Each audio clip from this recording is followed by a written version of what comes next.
Korupsi merupakan bentuk ketidakjujuran atau tindak pidana yang dilakukan oleh seseorang atau suatu organisasi yang diciptakan dalam suatu jabatan kekuasaan untuk memperoleh keuntungan yang haram atau menyembunyikan kekuasaan untuk mencapai keuntungan pribadi seseorang.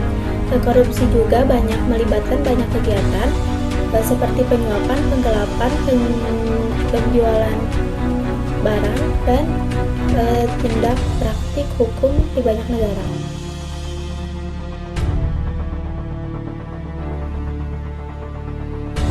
Faktor-faktor korupsi ada 3. Yang pertama ada faktor internal individu, contohnya keserakahan dan kebutuhan.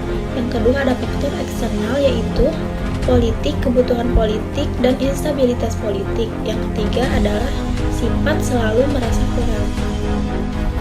Dalam pasal 603, setiap orang yang secara melawan hukum melakukan perbuatan memperkaya diri sendiri, orang lain, atau korporasi yang merugikan keuangan negara atau perekonomian negara dipidana dengan pidana penjara seumur hidup atau pidana penjara paling singkat 2 tahun dan paling lama 20 tahun. Adapun dampak korupsi terhadap suatu negara. Korupsi adalah sebuah tindakan yang sangat merugikan negara. Korupsi mengakibatkan sejumlah dampak negatif, diantaranya sebagai berikut. Yang pertama, melambatnya pertumbuhan ekonomi suatu negara. Yang kedua, meningkatkan kemiskinan.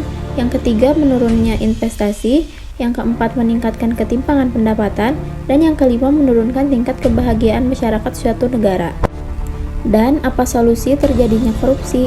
Yang pertama, memperkuat Dewan Perwakilan Rakyat. Yang kedua, memperkuat Mahkamah Agung dan jajaran peradilan di bawahnya. Yang ketiga, membangun kode etik di sektor publik. Yang keempat, membangun kode etik di sektor parpol. Yang kelima, meneliti sebab-sebab perbuatan korupsi secara berkelanjutan. Dalam pasal 2 UU Tipikor, minimal 4 tahun penjara, maksimal 20 tahun penjara. Denda UU Tipikor mengatur denda bagi koruptor paling kecil 200 juta rupiah dan denda paling besar senilai 1 miliar rupiah.